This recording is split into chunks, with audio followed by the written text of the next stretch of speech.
Lenyapnya kemegahan kerajaan Sumatera, jejak berdarah menuju republik. Di balik bendera merah putih yang hari ini berkibar dari Sabang sampai Merauke, ada kisah panjang yang disembunyikan dari buku-buku pelajaran. Kisah tentang darah, tentang kehancuran, dan tentang pengkhianatan terhadap para raja dan sultan yang selama berabad-abad menjaga marwah dan kedaulatan tanah Sumatera. Satu persatu kerajaan di Sumatera dihilangkan, dihapus dari sejarah, dijadikan abu oleh kekuatan yang mengatasnamakan republik. Sumatera, pulau emas yang dikenal dunia karena lada, emas, dan hasil alamnya yang melimpah. Dari Kerajaan Aceh Darussalam, Kesultanan Delhi, Kesultanan Siak Sri Indrapura, Kerajaan Indrapura, sampai Kerajaan Jambi.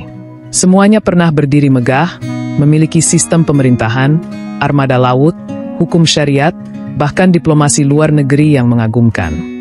Tapi semuanya akhirnya tinggal nama. Hilang, dibantai, dihancurkan.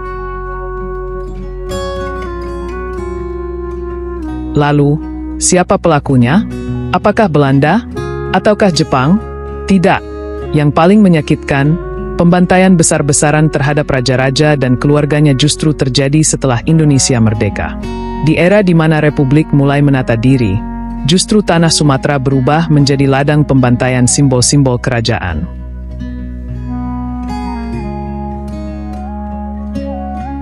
Pasca kemerdekaan, pusat kekuasaan Republik di Jawa tidak ingin ada kekuatan lain yang bisa menyaingi ide negara kesatuan. Maka, sebuah operasi sistematis dilakukan untuk menghapus eksistensi kerajaan di Sumatera. Rakyat diadu domba, para bangsawan dijebat, dan pasukan-pasukan revolusioner, yang sebagian besar terdiri dari kelompok yang dulunya bergerilya melawan Belanda, dipersenjatai untuk melawan sultan-sultan yang dianggap menolak tunduk sepenuhnya pada Jakarta.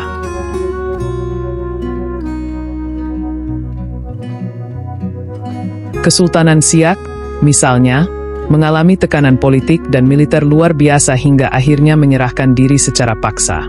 Sementara Kesultanan Delhi di Medan harus melihat istananya diacak-acak oleh kelompok bersenjata yang mengatasnamakan revolusi sosial.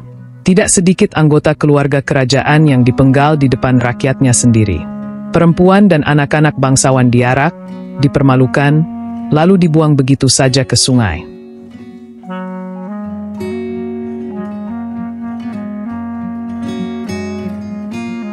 Peristiwa ini dikenal sebagai Revolusi Sosial Sumatera Timur tahun 1946.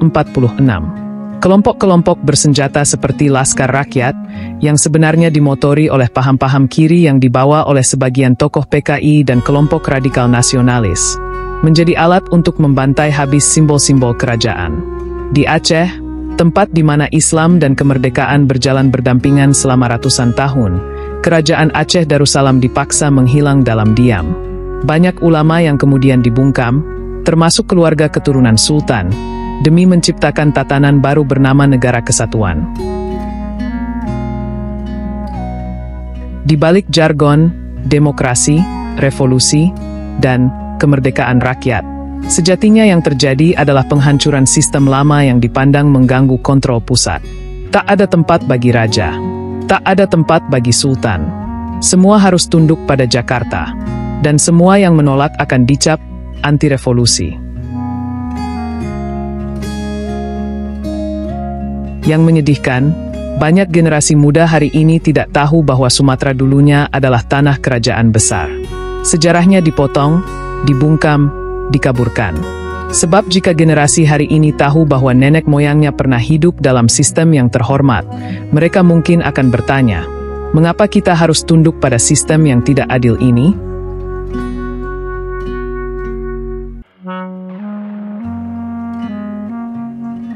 Hari ini, banyak istana tinggal puing.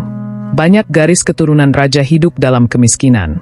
Dan banyak catatan sejarah hanya tersimpan di ruang arsip, tidak pernah diajarkan di sekolah. Inilah kisah nyata yang tersembunyi. Cara Indonesia, melalui tangan-tangan revolusioner dan kelompok bersenjata, menghapus kerajaan-kerajaan di Sumatera. Mereka menyebutnya kemerdekaan. Tapi bagi keturunan para raja, itu adalah hari kematian sejarah mereka. Jika sejarah dilupakan, maka masa depan akan dibangun di atas luka yang tak pernah sembuh.